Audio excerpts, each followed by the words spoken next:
అందరికీ వందనాలండి. ఎలా ఉన్నారు? బాగున్నారా? దేవుడిచ్చిన మహాఉచ్చరణను బట్టి ఈ దిన వాక్యం ద్వారా దేవుడు మనతో మాట్లాడుతున్నాడు అనమాట అండి. ఈ దిన వాక్యం ద్వారా మనం చూసుకున్నట్లయితే అండి, మనం బ్రతకాలంటే ఏం చేయాలి అనేదాన్ని మనం చూసుకున్నట్లయితే అండి, దేవుడిచ్చిన మహాఉచ్చరణను బట్టి ఆమోస్ గ్రంథంలో 5వ అధ్యాయంలో మనం చూసుకున్నట్లయితే, ఎవరైతే దేవుని ఆశ్రయిస్తూ ఉంటారో వారు బ్రతుకుతారని చెప్పేసి దేవుడు తన పరిశుద్ధ లేఖనం ద్వారా చదివిస్తున్నాడు అనమాట అండి. అదే అధ్యాయంలో మనం చూస్తే మనం బ్రతుకున్నట్లు కీడుని విడిచి మేలును వెతకమని చెప్పేసి దేవుడు తన పరిశుద్ధ లేఖనం ద్వారా చదివిస్తున్నాడు అనమాట అండి. రెండవదిగా మనం చూసుకున్నట్లయితే ఫిలిప్పీలు రాసిన పత్రిక 1వ అధ్యాయంలో, నా మట్టికైతే బ్రతుకుడి క్రీస్తే సావైతే మరి లాభం అని చెప్పేసి దేవుడు చెప్తూ ఉన్నాడు అనమాట అండి. దేవుడిచ్చిన మహాఉచ్చరణను బట్టి కీర్తన గ్రంథము 108వ అధ్యాయం మనం చూసుకున్నట్లయితే, ఈ జీవితకాలం అంతయు క్షేమంగా ఉంటామని చెప్పేసి, లేదా క్షేమాన్ని చూస్తామని చెప్పేసి దేవుడు తన పరిశుద్ధ లేఖనం ద్వారా చదివిస్తూ ఉన్నాడు అనమాట అండి. అదేవిధంగా మనం చూసుకున్నట్లయితే అండి, ఆదికాండ గ్రంథంలో 2వ అధ్యాయంలో మనం చూసుకున్నట్లయితే ఆదాముతో అవ్వతో దేవుడు చెప్తూ ఉన్నాడు అనమాట అండి. ఈ తోటలో ఉన్న అన్ని వృక్ష ఫలములు తినండి, కానీ ఆ తోట మధ్యలో ఉన్న వృక్ష ఫలాన్ని మాత్రము, చెట్టు యొక్క వృక్ష ఫలాన్ని మాత్రము తినొద్దని చెప్పేసి దేవుడు చెప్పినప్పుడు వాళ్ళు దేవుని మాట విన్నారా? ఏమాత్రం కూడా దేవుడి మాట వాళ్ళు వినలేదనమాట అండి. వింటే అన్ని ఆశీర్వాదాలే, తినకపోతే ఏం జరుగుతుంది ఎవరికి తెలియదు అనమాట అండి. కాబట్టి మనం దేవుడి పిల్లలను కనుక దేవునికి తగినట్లుగా జీవించాలండి. దేవుని మాట వినాలి, ఆయన మాట ప్రకారం నడుచుకోవాలి. అప్పుడు దేవుడు భూమి మీద మంచి ఆరోగ్యం దయచేస్తూ ఉంటాడు. ఆయన రాజ్యవారసుగా జీవించే యోగ్యతను సంపాదించుకునే స్థితిని దయచేస్తూ ఉంటాడు. మనం ఎలా జీవించాలో నేర్పిస్తూ ఉంటాడు.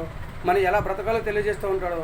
మనం ప్రార్థన ఎలా చేయాలో దేవుడు నేర్పిస్తూ ఉంటాడు. కనుక 100% కూడా మనం దేవుని మాట వింటే అన్నీ ఆశీర్వాదాలే, అన్నీ మేలులే, అన్నీ దీవెనలే. కనుక మనం బ్రతకాలి అంటే దేవుణ్ణి ఆశ్రయించాలి, అంటే దేవుని మాట వినాలండి, అంటే దేవుని నామంలో ప్రార్థన చేసుకోవాలన్నమాట అండి.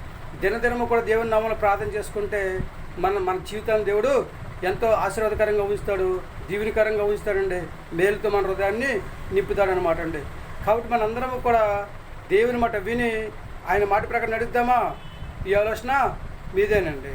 100% కూడా మనందరం కూడా దేవుని ఆశ్రయిద్దాం. భూమి మీద హాయిగా జీవిద్దామా? భూమి మీద హాయిగా బతుకుతామా? ఏమంటారండి?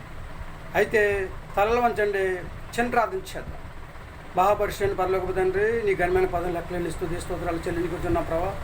పరమందాస్తుడా, సృష్టికర్త అని ప్రభావ నీకు వందనాలు. ఎన్ని తెలిసినా ఏదైనా జరిగేది నీ చిత్తమే తండ్రి. అంతా నీ చిత్తాంజలి ప్రకారం జరిగించుకొని ప్రార్థిస్తున్నాం ప్రభావ. నీకు వందనాలు తండ్రిస్తున్నాం ప్రభావ.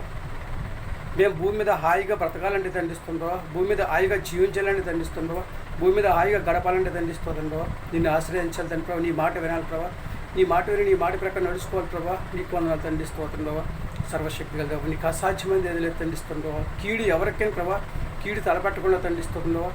మేలేని తండ్రి ప్రభావ, వెతకమని చదివించారు ప్రభావ. నీకు వందనాలు తండ్రిస్తున్నాం. అలాగే తండ్రి ప్రభావ, మత్తయి సువార్త 6వ అధ్యాయంలో తండ్రిస్తుండో మొదటి రాజ్యంలో నీతిని వెతకమని తండ్రిస్తుండో, ఎవరైతే నీతిని వెతుకుతారో తండ్రి వారందరూ బతుకుతారని తండ్రి నీకు వాక్యం ద్వారా చదివిస్తూ తండ్రి ప్రభావ. తండ్రి నీకు వందనాలు తండ్రిస్తుండో. తండ్రి నీ ఇచ్చిన ఉచితమైన కూడా బట్టి తండ్రిస్తుండో. చిన్నలను, పెద్దలను, వృద్ధులను, యవనస్తులను ప్రభావ దీవించండి, ఆశీర్వదించండి. గర్భిణీ స్త్రీలను, బాలింతరాలు దండిస్తుండో, సంతానాన్ని బిడ్డలను దండిస్తుండో, అనారోగ్యంతో బాధపడుతున్న వారు తండ్రి, వివాహం కోసం ఎదురు చూస్తున్న వారిని, ఉద్యోగం చేస్తున్న వారిని, వ్యాపారం చేస్తున్నవారు ఆయన తండ్రి. అలాగే తండ్రి ప్రయాణం చేస్తున్నవారు, కూలి పని చేస్తున్నవారు తండ్రి, వాహనాలు నడుచున్నవారు తండ్రి. ఇలా 1 by 1 అందరినీ కూడా దీవించి ఆశీర్వదించి అందరూ నీ మాట విని నీ మాట పరంగా నడుచుకుందని భూమి మీద హాయిగా బ్రతికేటట్లు ఈ కృపను దయచేసి అందరికి మంచి ఆరోగ్యం దయచేయమని మా ప్రార్థనలకు ఇస్తాను. మా ప్రార్థన బతుకులను దయచేయమని మా కొరకు తరగరాని యేసుక్రీస్తు ప్రవేశమైన నామములో వేడుకొంచున్నాం తండ్రి. ఆమేన్. అందరికీ వందనాలండి. దేవుని ఆశీర్వాదాలు మీకు తోడుగా ఉండేను గాక. దేవుడు మిమ్మల్ని దీవించి ఆశీర్వదించిన గాక. దేవుడు మనకున్న సమస్తాన్ని కూడా దీవించి ఆశీర్వదించిన గాక. ఆమేన్. దేవుడు మనందరినీ కూడా దేవుని మాట విని ఆయన మాట ప్రకారం నడుచుకుని ఆయనకు అంగీకారంగా జీవించి భూమి మీద మంచి ఆరోగ్యం కలిగి ఆయన రాజ్యవారసుగా జీవించే యోగ్యతను సంపాదించుకుని హాయిగా బ్రతికేటట్లు, లేదా హాయిగా జీవించే యోగ్యతను దేవుడు మనందరికీ దయచేయను గాక. ఆమేన్. దేవుడు మరొకసారి మనందరికి మంచి ఆరోగ్యం దయచేయను గాక. ఆమేన్. దేవుడు మనందరము కూడా దేవుని మాట విని ఆయన మాట ప్రకారం నడుచుకునే యోగ్యత దేవుడు మనందరికీ దయచేయను గాక. ఆమేన్. వింటారా దేవుని మాట? బ్రతుకుతారా? భూమి మీద హాయిగా జీవిస్తారా దేవునికి అంగీకారంగా? ఏమంటారండి?